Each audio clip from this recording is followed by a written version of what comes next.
Hello, ladies, gentlemen, and everyone everywhere in between.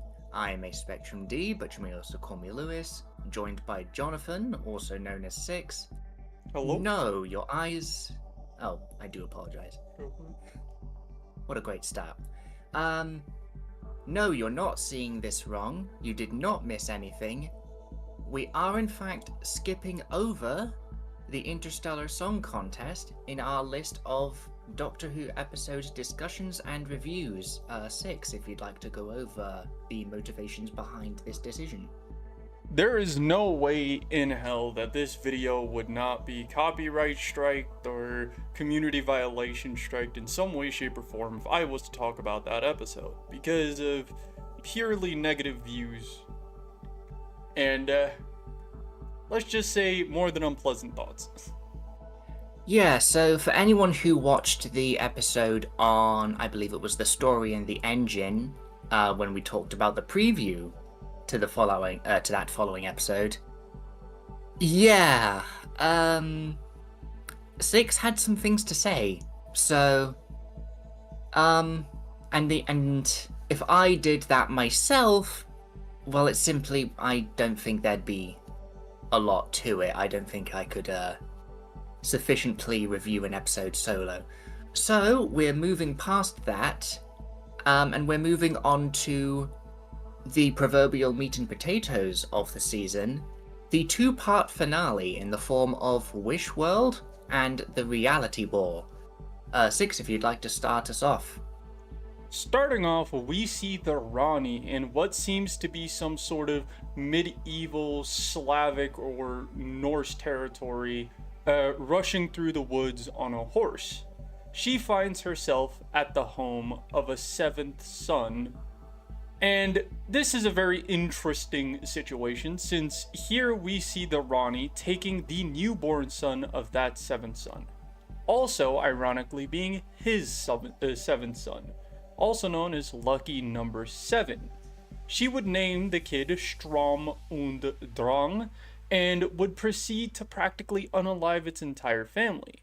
The reason why she took this kid is because this kid was born as Desiderium, the god of wishes.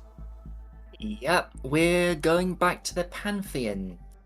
We'll explain the connection, the very small, the only example of the Pantheon connection.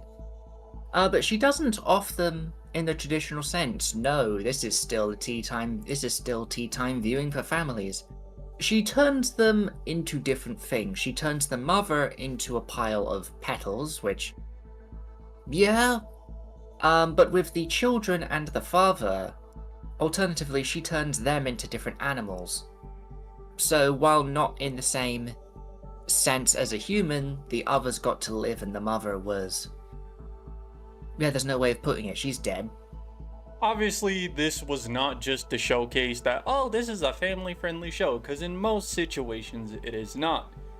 What it was to showcase, though, was the true power of merely having the God of Wishes in your hand. This newborn baby could conduit and channel all your inner thoughts and wishes into reality, warping the world around you and bending the fabric of space and time. And we actually see an example of what Desiderium can create when we move to a new world.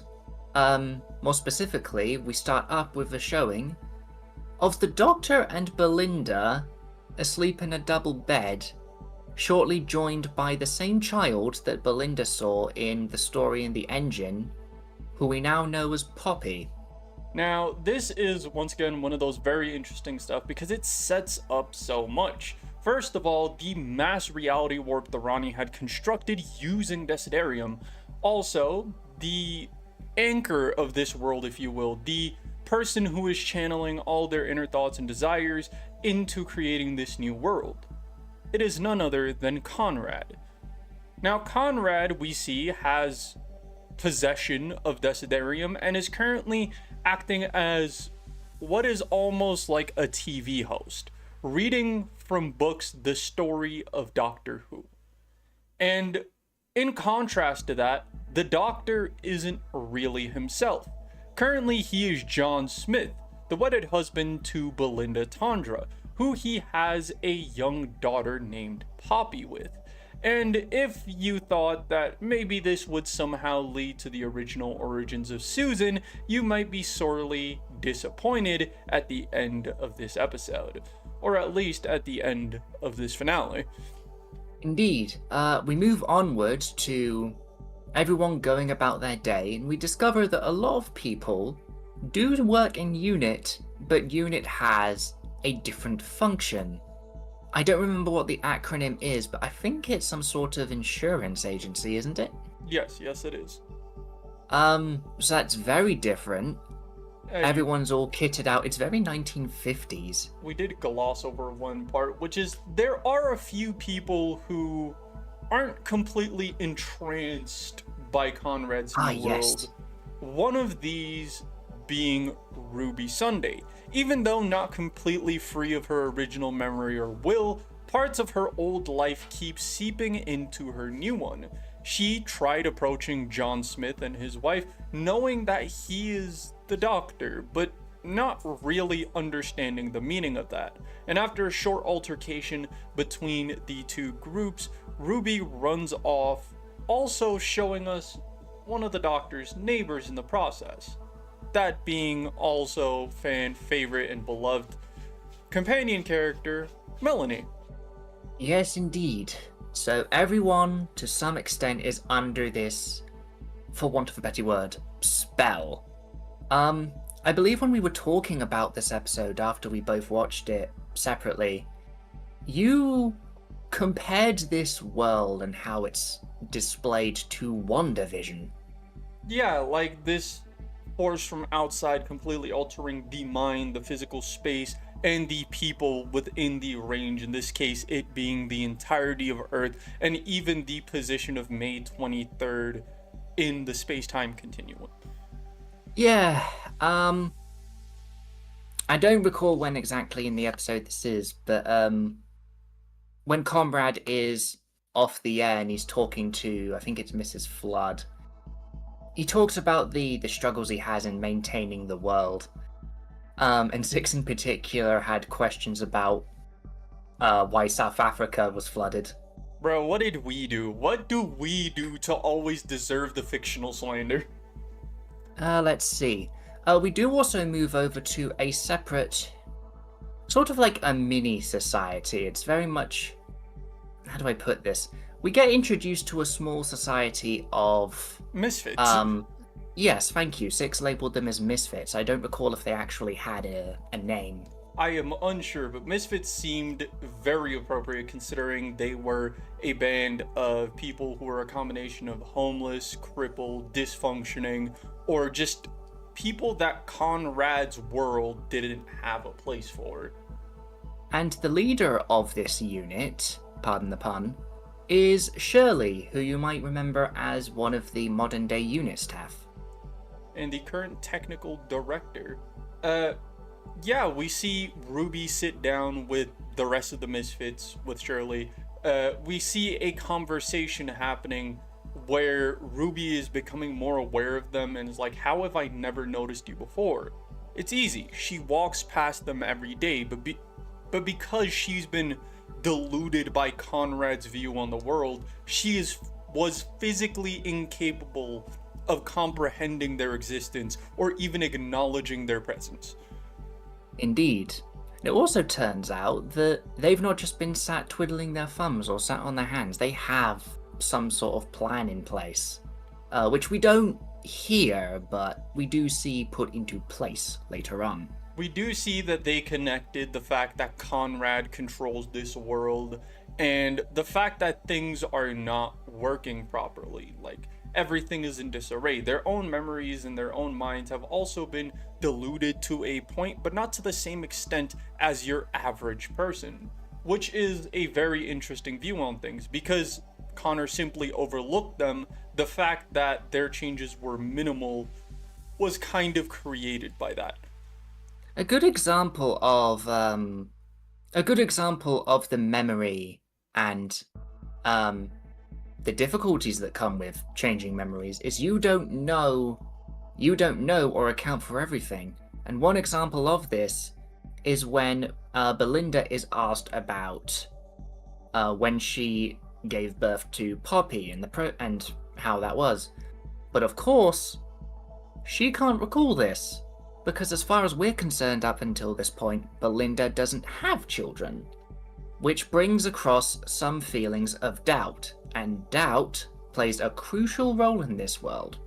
Now, while still in Unit HQ, where we see the Doctor, aka John Smith, currently working as some sort of insurance headman, we see the inner machinations of this world, and everything from prejudice to sexism and even homophobia are present. We see this twisted world of Conrad's practically revolves around people's doubt in the system.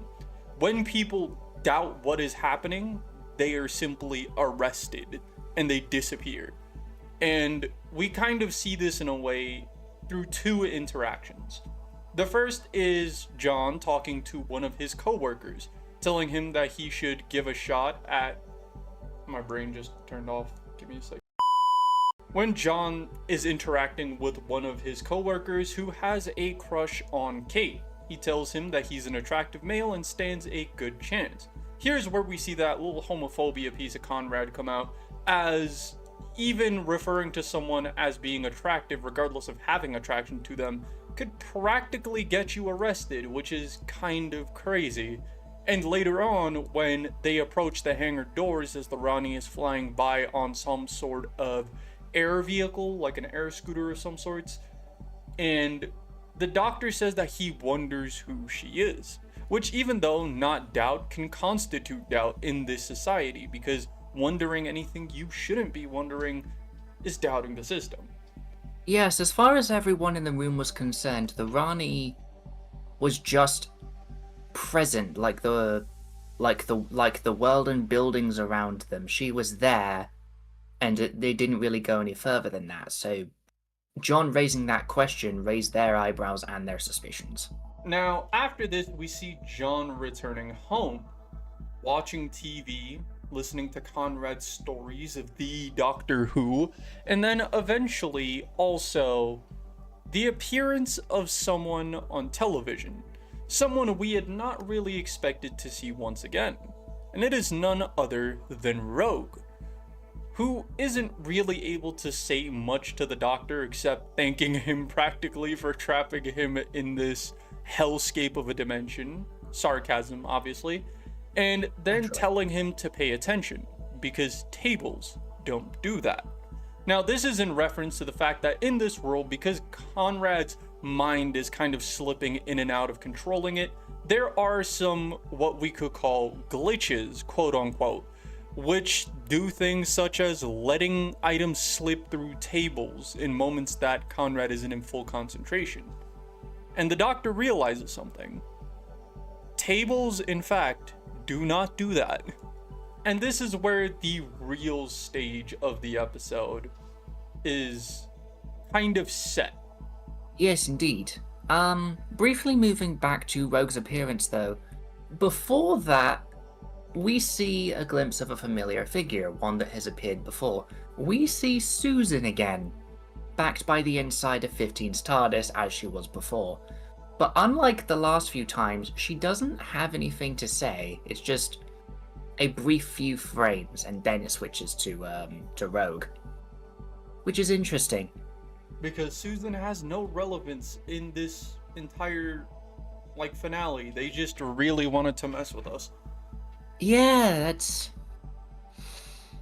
I do try not to think too negatively on things, but it does really lead one to wonder what the plans are with Susan, because one of the things she said, if I recall correctly, was to come find her. Whether that's the result of a hallucination or not, that feels like foreshadowing.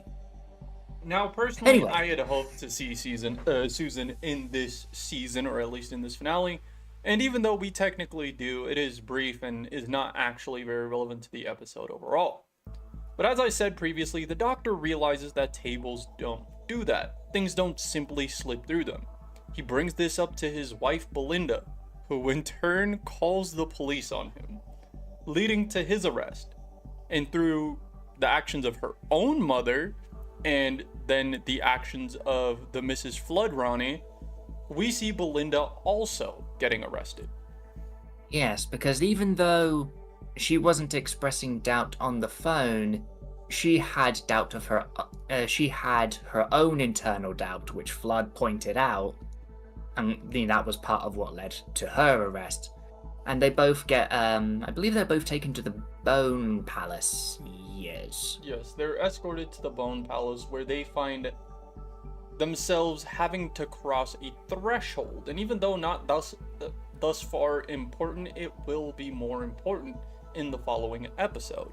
Here we see the Doctor and Belinda both led to the Ronnie, who's practically revealing her great plan, or at least how it's unfolded thus far, with the Doctor clicking small bits of his past, but not really clocking that he is the Doctor until almost the very end.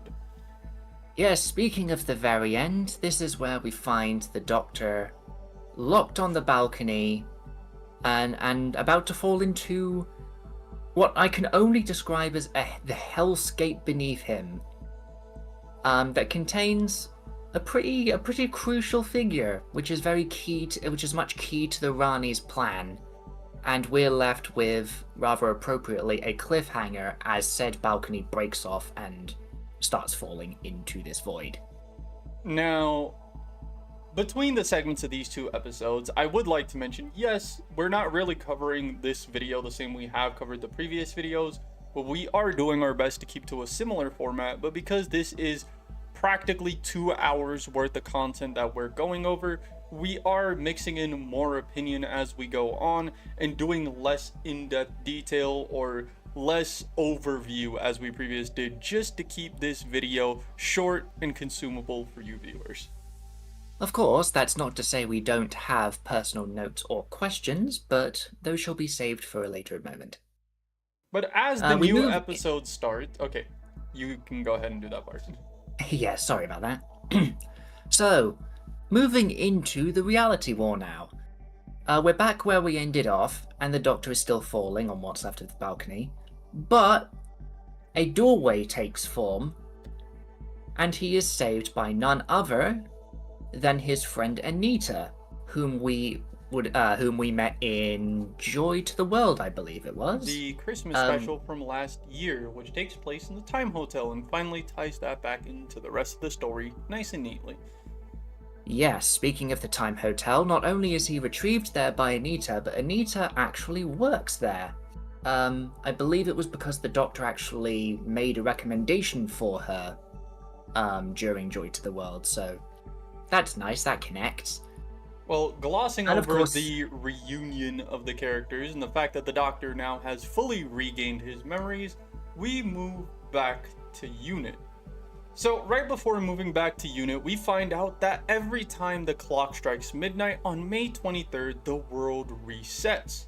The Doctor, first before returning to Unit, makes sure to save his wife and child Belinda and Poppy, where they have a moment of realization that they never had Poppy, but she is a blessing nonetheless, before returning to Unit, where the Doctor is adorning a more gender fluid outfit and obviously raises a few eyebrows in this very homophobic space, before Anita connects all the Unit office doors to the Time Hotel, allowing Unit to enter real time and for its members to regain their original memories and even get us our favorite little robot pal back. Yes, but the Vlinx isn't the only absent face to make a return thanks to reality seeping in. We also get Rose Noble back, who wasn't present either, which I admittedly hadn't noticed on the first watch. Sometimes when we go back to Unit, I tend to forget that Rose works at Unit. Yeah. Because of the fact that she's not present a lot. And there's this scene where it's like the Doctor explaining to Rose that the reason she just wasn't present is because Conrad's human mind couldn't even fathom the byproduct of what is practically the child of one of the two meta crisis afflicted, I guess, being the daughter of Donna, who was afflicted with the meta crisis. Yeah, the events of ooh, which one was it? It was one of the 60th specials. It all goes back around to that. I believe it was the Furby. Oh, the Star Beast. There we go. The Rani goes through her plan, and we find out, much as we do near the ending of Wish World, that her plan is to bring back the first Time Lord Omega from the depths of, I think it's called the Underverse, but it's got a lot of names. The Underverse, the Underworld, Hell, the World Beyond, literally anything you could describe to say a place out of this universe. Which was a surprise to many. Sadly, not to me, because our friend Lewis here spoiled it for me as I started the episode. Yes, I don't have much defense if I'm perfectly honest. We were talking about... So he was catching up with Wish World. No, I think it was after you caught up with the Interstellar Song Contest, I think. Yes. It was one of the two. And for some reason, this fact did not click in my head until after I had already spilled Omega's presence. This is something that still haunts me, and it will be some time before I forgive myself fully for it. I make an effort not to spoil things if I can. I don't know how that slipped. Letting bygones be bygones, we practically see this kind of intermingle between the Doctor and the Rani, switching conversations between the two. We see a little interaction between Melanie and the Rani. We even get to see the relevance of Poppy. We find out that the Rani is planning on reviving Omega, but because his banishment took place long before the genome bomb that practically wiped out the Time Lord's fertility happened, and she plans on using him as a fertile cell bank or DNA bank to restore the Time Lord race. But obviously this would have many consequences, when some characters would point out the existence of Poppy, someone who technically was conceived. Even though they weren't literally conceived, they should theoretically be a half Time Lord capable of reproduction.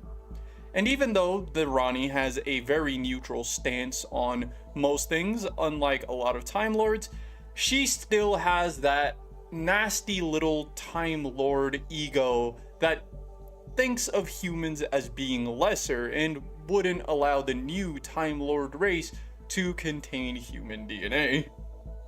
Yes, I believe the word she used was contaminated, which certainly did not please anyone in the room. Could say that again, as she is practically cornered by the Doctor and the two of them exchange waves of Sonic, I guess. And she is off using a time bracelet to escape from UNIT and return to the Bone Palace. Yes, this is, this time ring is how she survived. I'm still making my way through classic Doctor Who, so I haven't got to the Rani yet. But this time ring is how she survived Gallifrey going to shit. That's a light way to put it. But after the reveal of her plans to revive Omega and her leave for the the Bone Palace, we see the Doctor having a quick little interaction with the members of UNIT, constructing what is a zero room, a room that technically separates the beings inside from reality around them and practically places them outside of space and time, which allowed the Doctor to go on his little escapade to undo this wish world while attempting to keep Poppy alive. Here we see both him and Ruby Sunday getting equipped to go not only face off against the Rani, but also against Conrad. Yeah, so, as one would expect, Ruby has been prepared for, as upon her entry into the Bone Palace with the down, Conrad points a gun at her.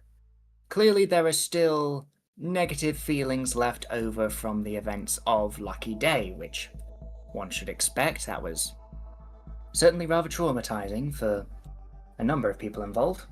including me. Yeah, I wasn't there when Six watched Lucky Day, but from what I heard, he was not pleased when Alistair was bad-mouthed. Oh Oof. yeah, like if I could leap into the Hooniverse to end the life of the pathetic piece of scum that is Conrad, I would have. And let's be honest, I don't think Kate was far off from wanting to do it herself. I still find it humorous that I had a more negative reaction than Kate did. Just for reference for the audience back home, Alistair is probably my all-time favorite Doctor Who character, and I hold him to high esteem. That would be like insulting my mother to my face. Neither would be fortuitous. We get to the portion of the episode where the Doctor is facing off against the Ronnie after a little cutaway from Conrad and Ruby's little interaction. We see a few more cutbacks to that where she's practically talking about the time they were in a relationship and that not all of that could have been fake. But before we get to the climax of their interaction, we instead see what happens between the Ronnie and the Doctor, which is him trying to convince her not to go through with her plan, only to be too late, as Omega is summoned from the Underverse. Now, this version of Omega is completely different from how we remember him from the classic series. First of all, his appearance is extremely different. What he's here to do is extremely different. He has become a legend of sorts because of how he is viewed or was viewed by the Time Lords and the greater universe in our universe.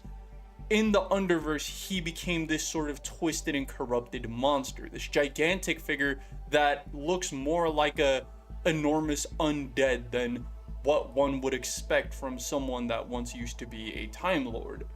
And almost upon his immediate arrival, he kills the new version of the Ronnie created from the Bi Generation, leading the Flood Ronnie to make her own escape, leaving the Doctor to face the consequences.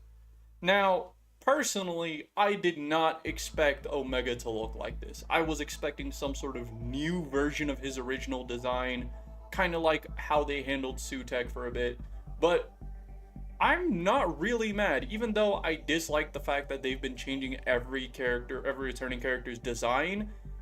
The way they did this one makes a lot of sense.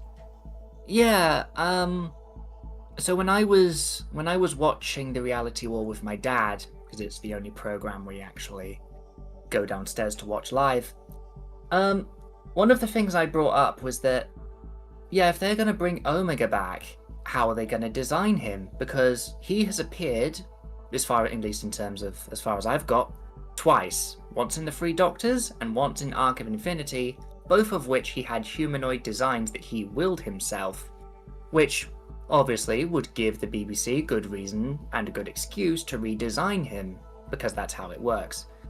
Yeah, I was certainly surprised that he looked like that as well, but it checks out. The Underverse is a place that houses legends, to my understanding, so as Six has already mentioned, there's good reason why he looks so radically different. It's perception. And as we get to this point where the Doctor is trying to plead with Omega, trying to figure out what he wants to do after being practically revived, we cut back to Ruby, who practically uses this teleportation harness that she has to get behind Conrad, disarm him of his weapon, and grab Delirium, and utters a single wish: for Conrad to be happy. Instead of her taking her vengeance out on him or even wishing for his existence to cease, instead she does what I could only consider a kind act. And then we're Yes, back to indeed. Omega. Yeah, who, by the way, thanks to the Vindicator that was attached to the clock behind the Doctor, is blasted back into the Underverse with the power of, what was it? Yeah, 1 billion supernovas. Six, if you'd like to put that into scale as you did for me, please. The amount of energy that will be stored in a billion supernovas, considering a singular supernova has enough energy to not only wreak havoc on a singular solar system, but also the afflicted star system beyond it, having billions of supernovas of energy condensed into a singular point would probably be enough to rip through space, if not outright destroy galaxies. And that is an impressive amount of power, especially when you consider the fact that it wasn't actually harming Omega, only pushing Just him pushed him back as he Yeah. falls back into the underverse. Thankfully, the door is closed behind him, and as far as we know, that's the last we see of him. Who knows what they're going to do? Of course, the wish is ended as well, thanks to Desiderium's godly powers. We practically see the Doctor rush over to the room of Conrad, which we find out was actually his TARDIS all along, as he wishes on Desiderium to remove all the wishes. And sadly, it does undo all the changes that Conrad made. And what exactly the consequences of that is will come a little later. Except for one little fact. For some reason, Conrad's scummy self gets to live a happy life. Oh, I want to beat the blocks off of whoever made that decision. I mean, in fairness, Ruby did, I'm sure Ruby, while not quite as drastic, she probably had certain things in the back of her head, but she still chose to get a wish for Conrad to be happy. So it checks out. I think he's working in a food establishment of some sort. Yeah, he's working as a busboy, I believe. And we kind of return to unit at this point, where we kind of get to see everything unfold. We see the Doctor opening the Zero Room to reveal that Poppy is in fact still present. Keep this in mind. This will be important later. And Ruby's, I might be moving about, but Ruby's family also takes in Desiderium because they removed all of the wishes. That includes any potential wishes that Desiderium could have granted. So he is no longer a god.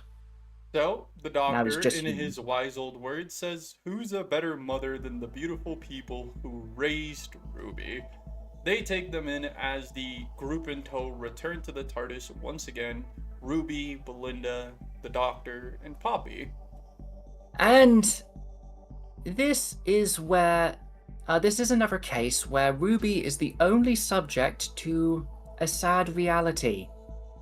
So of course everyone's in the TARDIS. They're preparing to figure out how to go about things, as well as caring for Poppy. But while 15 and Belinda are, talking about their plans and what to do with Poppy, how to arrange the TARDIS, they keep moving Poppy's coat between them. And as Ruby looks at them, because of, if she's there, she's going to observe.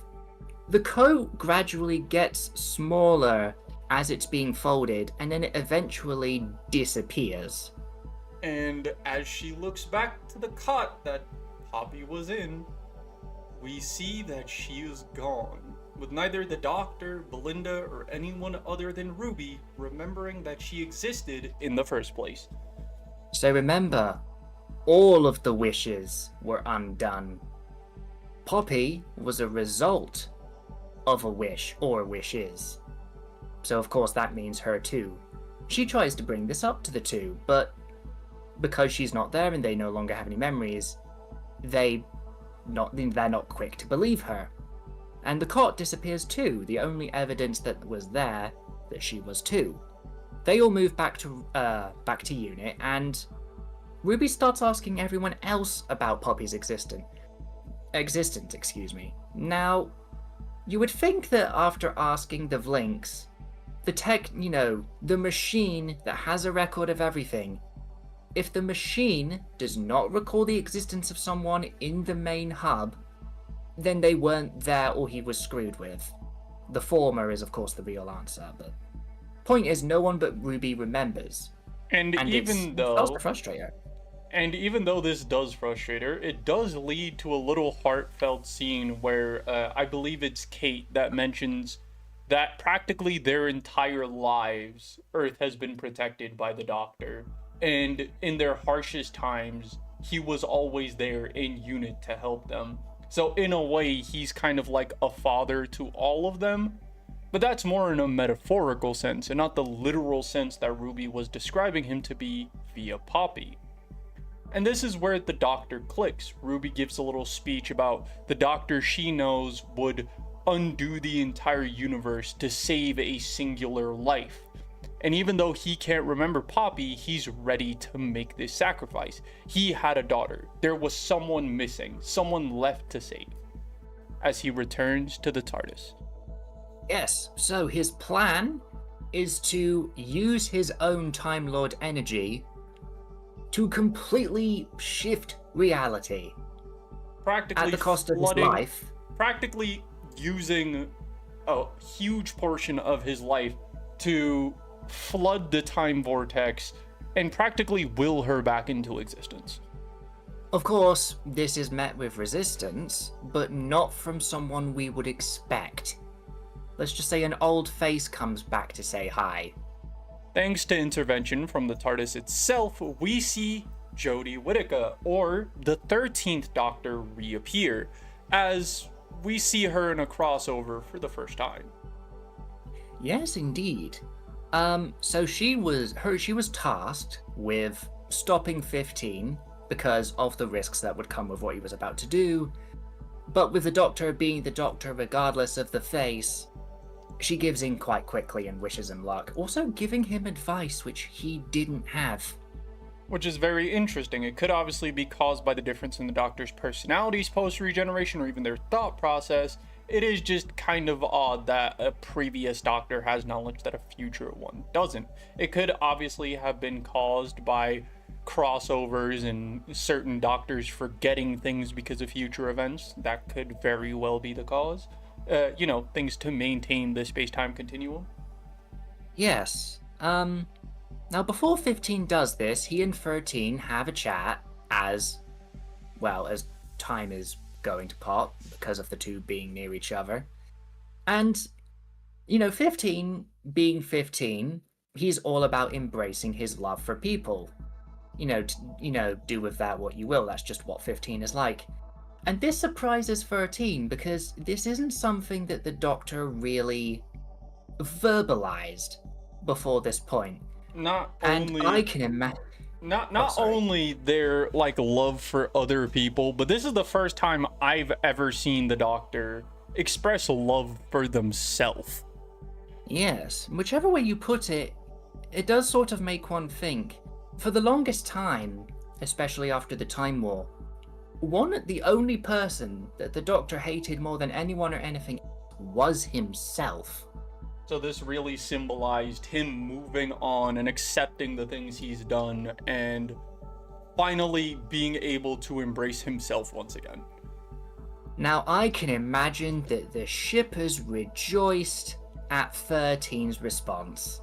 Her response was that she should really say that to Yaz, referring to the I love you statement.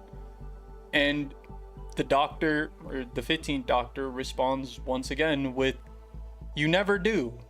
But she knows. She does know. The poor bleeding hearts. But of course, 13 leaves, and 15 is able to execute his plan to shift reality. And he wakes up in Belinda's garden. At least it was a soft landing. We see him, being approached by Belinda, going into her house and meeting her daughter Poppy, not his. This is where we find out that Poppy is the biological offspring of Belinda and her ex-boyfriend. The Doctor scans her to make sure that she's human, and while Belinda is distracted, even gives Poppy a little speech about how he never can have kids, and that he would treasure her as his own because, as we said, 15 has proven to be one of the more emotional Doctors.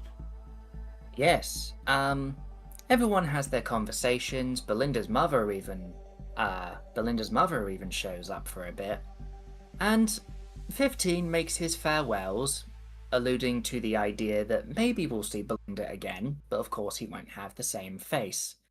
He departs, bittersweet as the moment is, and now he's out in space preparing for his next regeneration, which he doesn't do in the TARDIS this time.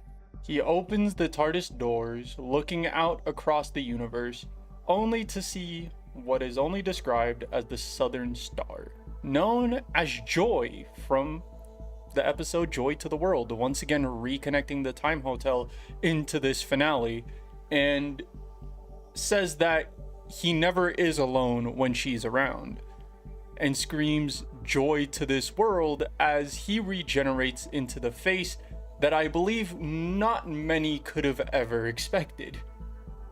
Yes, so 15 regenerates is quite the spectacle. I think this is the largest scale regeneration we've seen, like looking at the coverage. And the next face we see, which was rather shocking to me because I don't look into stuff like leaks very much, is Billie Piper. AKA the Doctor's most formidable companion, Rose. Also, the moment. And this is a moment to celebrate. Is this precedented? Yes, it is precedented. Back in 14's run, we saw that the Doctor could reuse his own faces. There was never anything stating that he couldn't use others' faces, especially in consideration with Peter Capaldi being 12 and us having seen him as Cecilius back in 10's run. So there is really just a world of possibilities.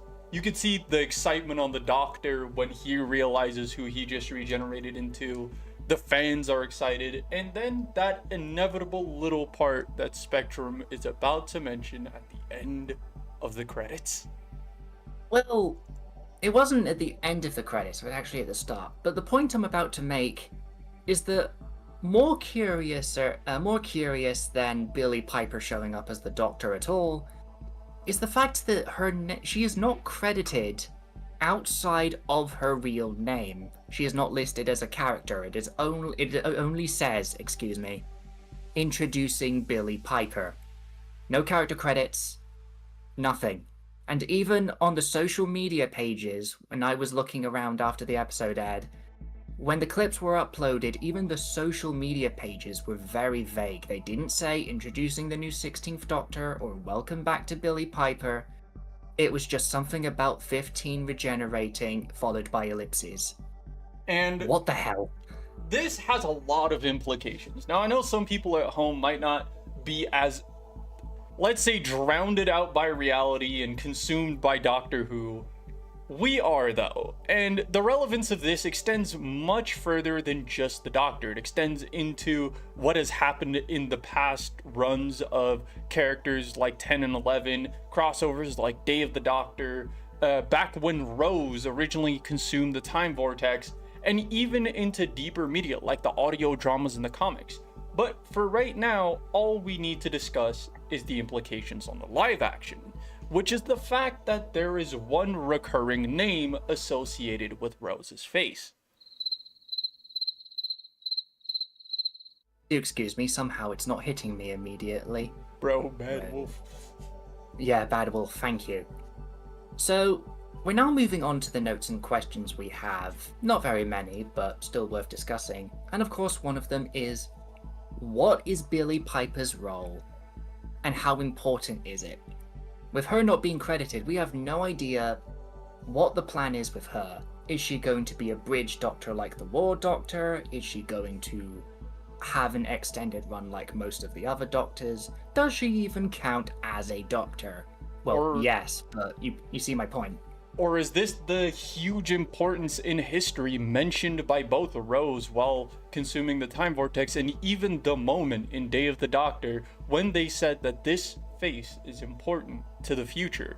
Could Bad Wolf not have been Rose this entire time? Could it have been the Doctor? And is this about to be the new start of the Children of Time? Like, how many implications could this truly hold? How many theories will spring from this from other creators in the future? That is yet to be seen, but what I can say is this is going to be a very interesting ride. Yeah, speaking of the ride, I like I like a mystery as much as the next person.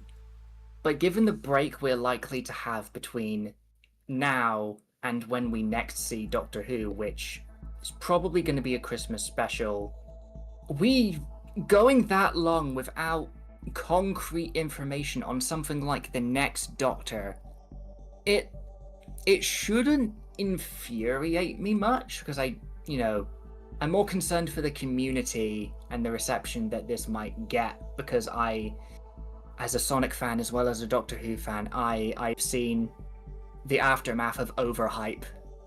It's like a wasteland. It really is. There could be a lot of positive or negative connotations as what is going to happen going forward, but my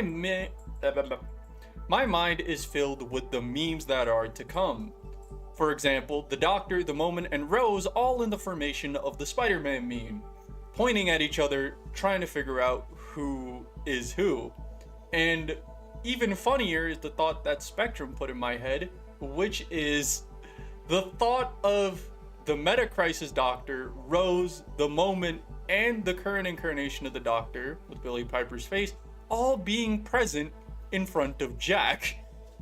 Add 14 in there too. He's around as well. You could He's add not 14 in subject there to too. memory.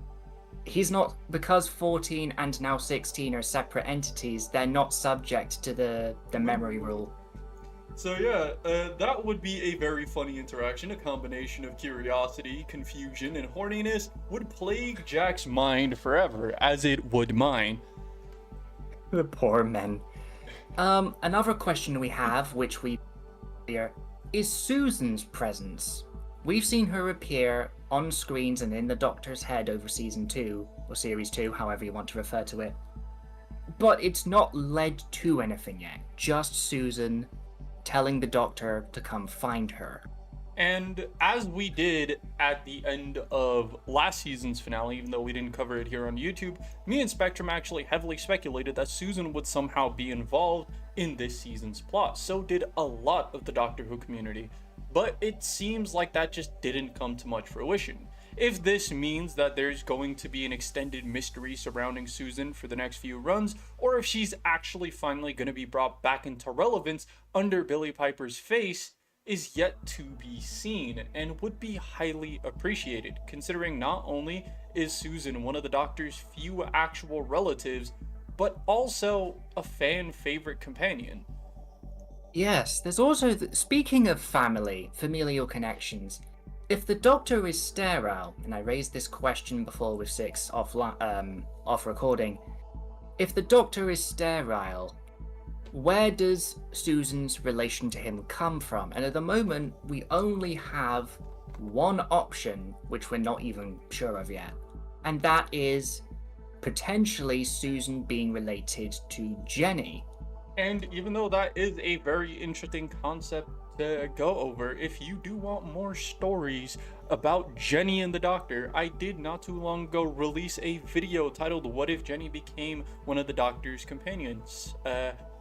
Shameless promo, I guess. No, fair enough. Good segue. The next question or note we have is regarding the now solo Rani. What's she gonna do? Because originally her plan was to bring back Omega alongside the new Rani, who's now dead. And so, what does she do now? Will she be a recurring villain along the likes of the Master, or will she be reserved for more special occasions like the Master was at the start of the New Who run? There are a lot of questions surrounding these circumstances, but not any answers, or at least not any thorough ones. Of course, they've left it open-ended, so we shall see. All we heard from her before she left was a two Ronnies joke, which is very British. For our overseas viewers, which is quite a lot of them, might not even know who the two Ronnies are. I believe they're a comedic duo from some decades back. It was wordplay. And if that went over your head, don't feel bad. It went over my head too. Now, Spectrum. Yes. What were your thoughts on the episodes? The finale in general? For better or for worse, I the way I think is weird. Sometimes I think too deeply about things, sometimes I don't think about them at all. And the latter is how I go about a lot of things. I'm really familiar with them. But as it stands right now, I feel that it ended on a positive note, if not for the amount of discussion and speculation that's going to be going on for the foreseeable future. You know, what interesting headcanons or theories or speculation will people come up with between now and the next full episode?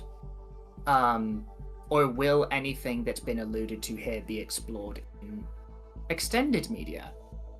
Which, by the way, in the time between now and whenever the next episode is, we've got the spin-off series The War Between Land and Sea happening, which is Earth-based, so we're not going to be completely dry for Doctor Who stuff, at least on television. So it'll be interesting to see where that goes.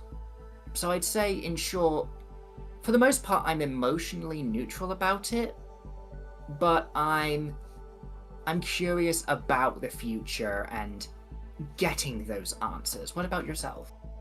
Now, when it comes to me, I have been treating Shurigatwa's run very harshly. A lot of people have pointed out to me through stuff like Discord that I have been holding it to a different standard that I do hold other Doctor Who seasons, and that's obviously because of the fact of representation.